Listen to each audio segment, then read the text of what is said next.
Здравствуйте, дорогие друзья! Я рада вас приветствовать на моем канале. Сегодня в данном видео я делаю необыкновенно нежные, вкусные, воздушные, слоистые куличи с добавлением в тесто йогурта. Куличи долго не черствеют, получаются с первого раза.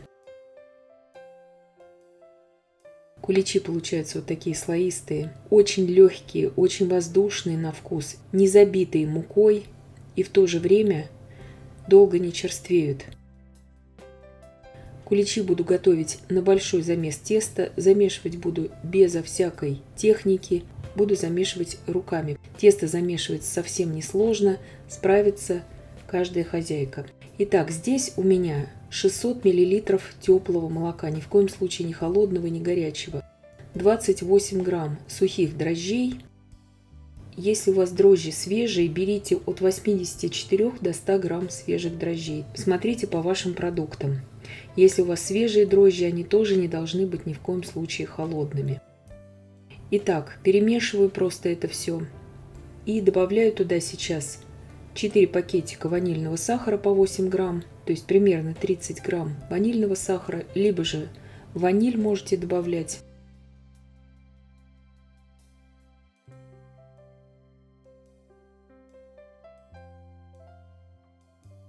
И добавляю туда 600 грамм сахара. Также просеиваю туда сейчас 300 грамм муки.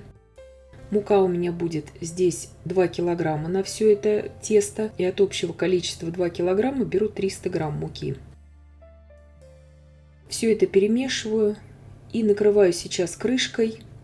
И ставлю опару примерно на полчаса. Просто на столе. Здесь 10 яиц среднего размера, весом без скорлупы примерно по 50 грамм. Отделяю от этой массы 2 желтка. Желтки мне понадобятся для смазки. В итоге у меня остается для взбивания 10 белков и 8 желтков. Добавляю туда 2 чайные ложки соли без горки и начинаю взбивать яичную массу с солью. Взбиваю яйца около 5 минут. Больше взбивать нет смысла здесь. Яйца, естественно, тоже комнатной температуры. Вообще все продукты должны быть комнатной температуры, либо такие слегка теплые для дрожжевого теста. Вот такая масса в итоге у меня получается. И добавляю сейчас туда 200 грамм греческого йогурта 10% жирности. Вы можете меньший процент жирности йогурта брать. Либо же, если у вас совсем нет никакого йогурта, можете добавить 200 грамм нежирной сметаны. Но лучше добавлять, конечно, йогурт. Именно из-за его вот этих ферментов, которые в нем находятся. Здесь я уже больше ничего не взбиваю, просто перемешиваю и буду вводить уже яичную смесь в опару. Полчаса у меня прошло, дрожжи уже активировались, опара уже увеличилась в объеме, больше я ей здесь не даю работать. В дрожжах у этих я 100% уверена, они у меня очень свежие, я всегда ими пользуюсь. Выливаю туда сейчас всю яичную массу с йогуртом и аккуратно все это перемешиваю.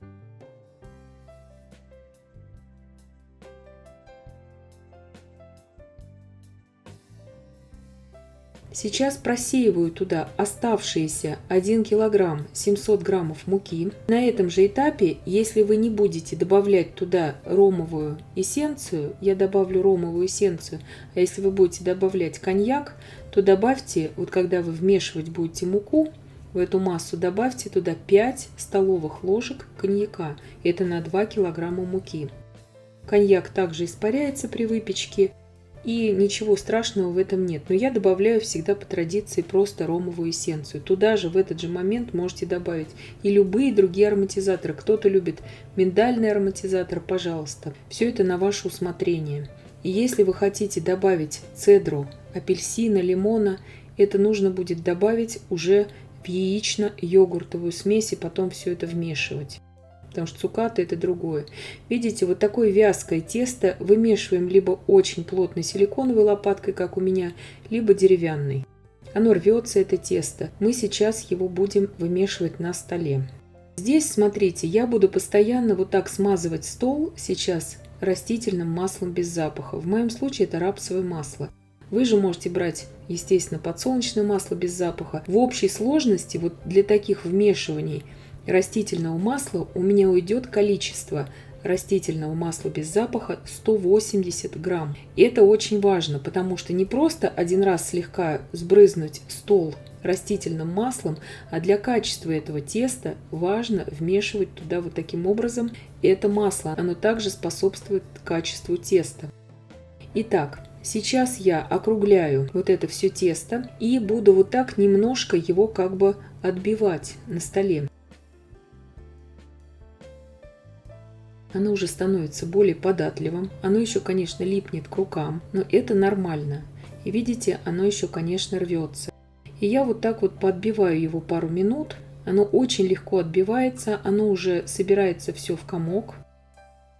Также смазываем постоянно растительным маслом. Я себе просто отмерила сразу это количество масла и постоянно его подливала на стол. Это очень удобно и очень быстро делается. И видите, тесто уже более подвижное, оно уже так не рвется. И нам нужно сейчас достичь именно того, чтобы оно вот так вот стекало, как бы, чтобы оно не рвалось.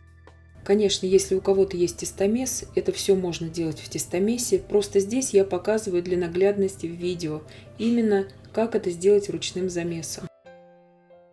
Сейчас его еще немножко вот так повытягиваю на столе вот таким образом. Его можно даже в миске вот так вытягивать, если кто-то на маленькую порцию будет делать. Это все несложно.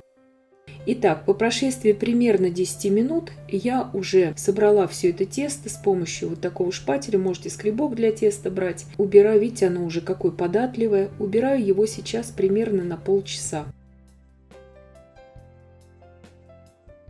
Накрываю крышкой, оставляю просто на столе. Прошло у меня примерно полчаса. Оно слегка поднялось, так и должно быть. Оно уже более, конечно же, податливое. Туда я сейчас вот так втираю также 180 грамм теперь уже сливочного масла теплого. То есть оно не должно быть ни горячим и не холодным. И оно не должно быть вот таким растопленным. Вот это важно, чтобы была такая слоистость в этом тесте. Сейчас я ничего уже долго не вымешиваю, я просто вмешиваю масло. Как только вмешалось масло, я вмешаю туда изюм и цукаты. В качестве цукатов вы можете здесь использовать абсолютно все, что вы захотите. И вишню, и клюкву, все, что нравится вам и вашим близким. Вот так немножко распространяю это тесто. Оно еще так подлипает слегка к рукам. Добавляю туда сейчас ромовую эссенцию, 2 вот таких флакончика. Также вмешиваю туда. Вы можете это при замесе теста все добавить, это не критично здесь. Также можете добавлять туда и миндальный ароматизатор, кому что нравится. Но цедру нужно добавить, когда вы замешиваете все тесто. Я имею в виду свеженатертую цедру. Собираю сейчас его. Также его сейчас распространяю, но уже очень податливым становится это тесто. И добавляю туда сейчас 100 грамм лимонных цукатов и 100 грамм апельсиновых цукатов. Они у меня покупные. И также добавляю 200 грамм изюма. Изюм стараюсь брать мелкий. Здесь изюм у меня хорошего качества. Он уже покрыт такой маслянистой пленочкой. Поэтому я его здесь не посыпаю мукой, не запариваю. Если кому-то нужно, у кого-то, если очень такой сухой изюм, то нужно его будет запарить, либо же лучше вымочить в коньяке и обсыпать потом мукой. Сейчас собираю все это тесто опять вместе и отправляю его на час подходить в этой же миске, смазанной растительным маслом. Все растительное масло я вмешала все, больше я его использовать здесь не буду.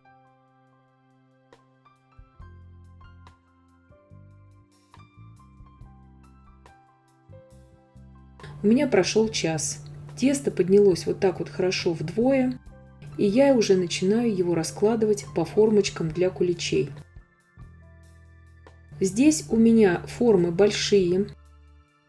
У меня будет 5 форм по 13,5 см в диаметре, 3 формы по 12,5 см.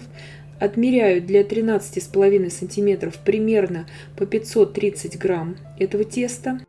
А для 12,5 сантиметров в диаметре по 460 грамм теста в каждую капсулу, а маленький куличик 140 грамм теста. У меня еще остался кусочек теста примерно на 500 грамм. Я его выпекла отдельно в виде булочки, потому что все формы для куличей у меня уже закончились. Здесь я все это напишу вам в описании. Оставляю сейчас на расстойку примерно на 1:40. Прошло у меня 1:40. Так как я вот эти вот розовые формы наполняла позже, они у меня не так хорошо поднялись. Поэтому первыми я буду выпекать, как ни странно, большие формы, потому что их я раскладывала раньше. Здесь в оставшиеся 2 желтка я добавила 30 мл теплого молока и смазала куличи для тех просто, чтобы показать, кто хочет вот так вот их смазать желтком. Вторая партия у меня подошла, пока выпекалась первая. Вот такие вот воздушные, необыкновенно красивые, в старинном таком стиле куличи у меня получились. Сейчас, кстати, многим очень нравится, чтобы выпечка напоминала именно бабушкину выпечку. И поэтому я решила показать именно такой вариант. Конечно же, мне сейчас смазывание желтком здесь будет не обязательно. В моем случае. Остужаю вот так, постоянно переворачивая сбоку на бок и на боках эти куличи. Сразу же хочу вам показать, как он разламывается, как он нарезается. Превосходно с него снимается форма. Выпекала я примерно 40 минут без конвекции при температуре 175 градусов Цельсия на 2 уровне снизу. 30 минут, когда прошло, я накрыла их фольгой, чтобы не горела верхушка, и выпекала еще 10 минут. Время выпечки, так же как и подъема именно вашего теста, будет зависеть от качества ваших продуктов и духовки. Разрезаются прекрасно, воздушные, очень легкие, в то же время необыкновенно ароматные и влажные получаются куличи. Прекрасно нарезаются даже еще в горячем виде. Посмотрите. Практически не крошатся они. Нарезать лучше, конечно же, хлебным ножом. Куличи, по сути, еще горячие, я вам сейчас показываю. Мякиш очень нарядный получается, воздушный, ароматный. По вкусовым добавкам, конечно же, добавляйте все, что вам понравится. Полное описание ингредиентов, на какой температуре выпекать, я вам все напишу, конечно же, в описании к данному видео. Вот такие они замечательные, слоистые, в то же время очень воздушные при этой слоистости получаются. Потому что бывает слоистость такая, как пакля. Она тоже очень нехорошо ощущается на вкус. Эти же необыкновенно вкусные получаются. И не такие дорогие они получаются по средствам, эти куличи. Кому это важно. Рецепт куличей на венском тесте есть на моем канале. Тот рецепт, конечно, подороже выходит. И там он замешивается, в принципе, на ночь, тот рецепт. Кому интересно будет, пожалуйста, проходите по ссылке и смотрите. Выпеклась теперь вторая партия. Также выпекались примерно 40 минут. Маленький, когда я накрывала фольгой. Спустя 30 минут я его убрала уже. Просто я его сейчас опять туда поставила. Также остужаю, конечно же, на боках, постоянно их переворачивая сбоку на бок. Сразу же можно снимать с них вот эту бумагу для выпечки, форму. Если вам не принципиально, чтобы форма осталась, вы можете оставить в этой форме. Но если вы хотите ее снять, долго не держите, иначе она может у вас, когда они начнут остывать и будут давать конденсат. В следующем видео я их украшу вот такой прекрасной моей любимой желатиновой глазурью. И следующее видео я посвящу именно работе над ошибками в этой глазури. Всем без исключения блогерам, которые выставляют рецепты этой глазури, приходят комментарии о том, что у кого-то эта глазурь не застывает. Хотя рецепты у всех правильные. Здесь вся проблема в тех нюансах, на которые следует просто обратить внимание при ее приготовлении. Поэтому мне искренне хочется, чтобы у всех эта глазурь получилась, и чтобы люди, не отвлекаясь ни на какую не получившуюся глазурь, могли встретить самый великий для всех православных христиан праздник в году, праздник Светлого Христового Воскресения. Поэтому в следующем видео, Бог даст, разберем все ошибки, которых следует избегать при приготовлении данной глазури, и я надеюсь, что у всех все получится. Сейчас разрежу уже спустя сутки. Показывать буду по поводу глазури развернутое видео уже в следующем видео, как я сказала. Оставляю вот так вот их храниться в целлофановых пакетах. Слегка такие вот отверстия сверху, чтобы были. Вот такие они спустя сутки. Воздушные, волокнистые в то же время. И очень-очень вкусные. Не крошатся. Посмотрите, какой мякиш. Воздушный, как пух, и в то же время влажный. Они, получается, прекрасно держат форму. Не забитые мукой, очень качественная, очень нарядная и необыкновенно вкусная пасхальная выпечка. Я всех поздравляю с великим праздником Воскресения Христова и всем желаю удачной пасхальной выпечки.